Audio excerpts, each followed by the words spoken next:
Hi everyone, आज हम बात करते हैं बीएससी नर्सिंग कोर्स के बारे में। बहुत से लोग कंफ्यूज होते हैं कि बीएससी नर्सिंग क्या होता है, इसमें बाद में क्या स्कोप है, सैलरी क्या होती है, कौन एग्ज़ाम दे सकता है, इसके अलावा इसमें सब्जेक्ट कौन कौन से, मतलब जो एग्ज़ाम देते हैं उनके पास कौन कौन सब्जेक्ट होना चाहिए। बहुत से बच्चे पूछते हैं क्या मैम मैथ वाले भी दे सकते हैं बीएससी नर्सिंग एग्ज़ाम।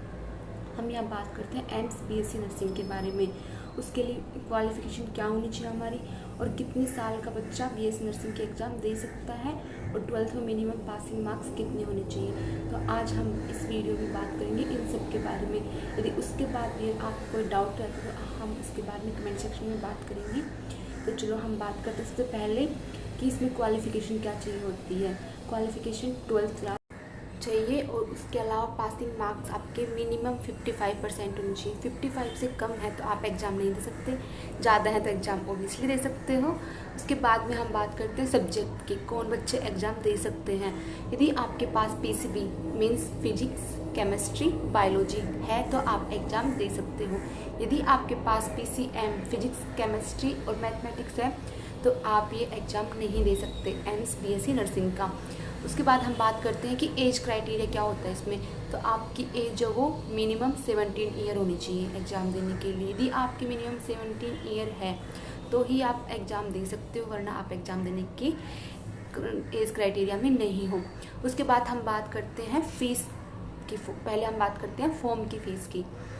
पहले जब 2-3 साल पहले हम एग्ज़ाम दिया था उस टाइम फॉर्म की फ़ीस थी वो थी 1500, और अब है फॉर्म फीस है वो है SC ST के लिए 1500, और जो OBC और जनरल के लिए आपकी फॉर्म फीस है वो है 2000 रुपये BSc एम्स के लिए। उसके बाद में आप बात करते हैं एडमिशन कैसे लें। बहुत सी कॉलेज ऐसी हैं जिनमें आप एडमिशन 12th के परसेंटेज के हिसाब से आपको मिल जाता है। बहुत सी कॉलेज हैं वो आपसे एंट्रेंस एग्ज़ाम करवाती हैं, जैसे राजस्थान में बहुत सी कॉलेज हैं उनका RUHS से होता है एग्ज़ाम। एम्स BSc का एग्ज़ाम होता है वो अलग से एम्स BSc नर्सिंग करके होता है।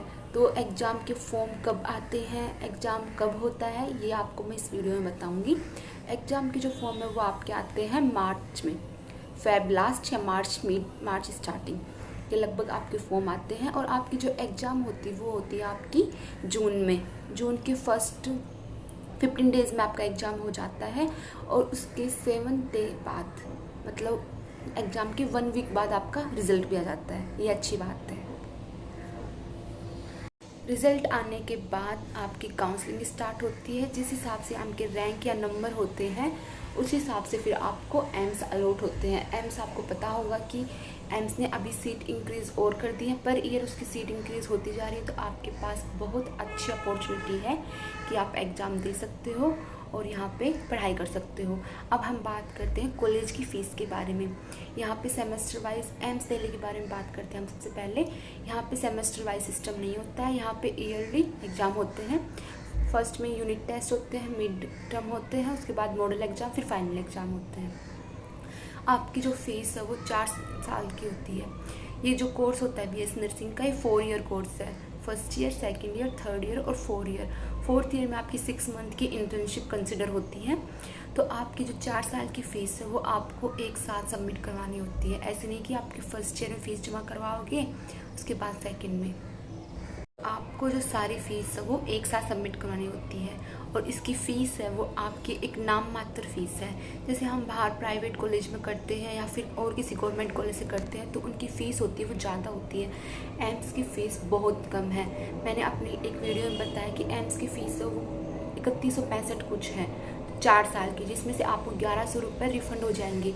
और जो मैंने आपको फ़ीस बताई ये अकेली कॉलेज की फ़ीस नहीं है, इसमें हॉस्टल प्लस फ़ीस है ये। तो आप सोच सकते हो कितनी कम फ़ीस में आपको BSc नर्सिंग करने का मौका मिलेगा।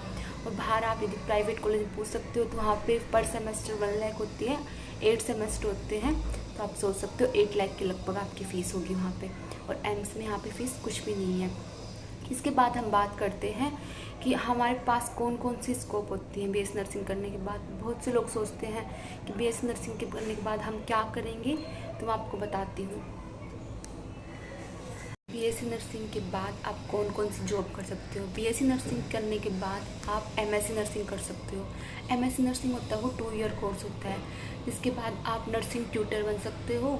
आप कॉलेज ऑफ नर्सिंग होती है वहाँ पे पढ़ा सकते हो, जो कि एक अच्छी जॉब है।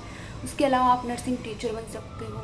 नर्सिंग टीचर होती हैं वार्ड्स में, नर्सिंग एजुकेशन अलग से होता है, उसमें वो नर्सिंग टीचर अलग से होती हैं, ट्यूटर अलग होता है, नर्सिंग टीचर अलग होती हैं।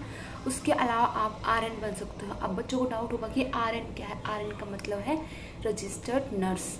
आपका 4th ईयर जब कंप्लीट हो जाएगा तो आप जहाँ से इंस्टीट्यूट से नर्सिंग कर रहे हो वहाँ से आपको आरएन सर्टिफिकेट मिल जाता है, आप रजिस्टर्ड नर्स बन जाते हो। तो आप किसी भी गवर्नमेंट हॉस्पिटल में जाओगे एग्ज़ाम के बाद तो आप आरएन बोले जाओगे, या फिर आप बाहर जैसे अब्रॉड जाना चाहते हो, वहाँ पे जॉब करना चाहते हो तो आप आरएन बोले जाओगे। इसके अलावा आप home care nurse, nurse assistant, nursing school nurse, मतलब बहुत सी स्कूल होती है, नर्सिंग स्कूल होती है जिनमें एक अलग से नर्स के लिए जगह होती है, तो वहाँ आप जा सकते हो। एमएससी के बाद जैसे बीएससी कंप्लीट हुई, आपने एमएससी कंप्लीट की, उसके बाद आप पीएचडी भी कर सकते हो।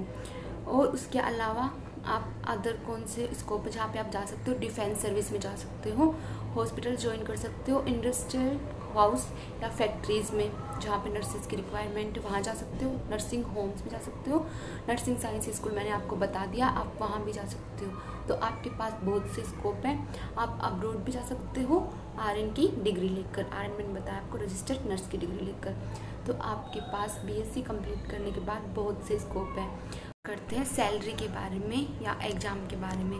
आपकी बीएससी नर्सिंग कंप्लीट होने के बाद आपको एग्ज़ाम देना होता है नोटसेट। नोटसेट एक सेंट्रल गवर्नमेंट की भर्ती है जिसमें सभी इंडिया से जो भी बच्चे नर्सिंग कर रहे हैं वो सब एग्ज़ाम दे सकते हैं, नर्सिंग वाली नोटसेट एग्ज़ाम दे सकते हैं। नोटसेट क्लियर होने के बाद आपको सेंट्रल में हॉस्पिटल ज्वाइन करने होते हैं, वो आपके रैंक के हिसाब से काउंसलिंग होके मिलते हैं। उसके बाद हम सैलरी की बात करते हैं। सैलरी आपकी होती है स्टार्टिंग सैलरी 70K प्लस, मतलब 70,000 आपकी स्टार्टिंग सैलरी होगी। उसके बाद सैलरी आपकी टाइम के साथ बढ़ती जाती है, जैसे प्रमोशन होता है उसके साथ बढ़ती जाती है। तो आप सोच सकते हो कि हम बीएससी नर्सिंग कंप्लीट करके इतनी अच्छी सैलरी प्राप्त कर रहे हैं और इतने कम फीस में।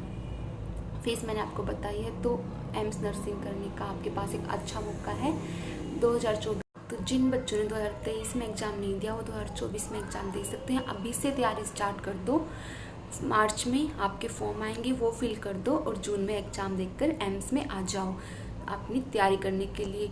और उसके अलावा मैं आपको बताना भूल गई कि हम CHO की एग्ज़ाम भी दे सकते हैं, कम्युनिटी हेल्थ ऑफिसर की एग्ज़ाम भी दे सकते हैं। उसके अलावा हमारा जब कोर्स कंप्लीट हो जाएगा तो हम UPSC की तैयारी कर सकते हैं। जो BSc नर्सिंग है वो एक प्रोफेशनल कोर्स है, ये हमें डिग्री देगा ना कि हमें डिप्लोमा देगा। बहुत लोगों को डाउट होता है कि इससे हमें एक डिप्लोमा मिलेगा, नहीं, एक प्रोफेशनल कोर्स है, इससे हमें एक डिग्री मिलती है। तो हम UPSC की तैयारी भी कर सकते हैं इसके बाद में। तो आपके पास बहुत सी अपॉर्चुनिटी है। ऑल द बेस्ट जो बच्चे सोच रहे हैं तैयारी करने के लिए। 2024 एग्ज़ाम आने वाला है, उसके लिए आप कर सकते हो। यदि वीडियो अच्छी लगी तो लाइक सब्सक्राइब करना नहीं भूलना। Thank you.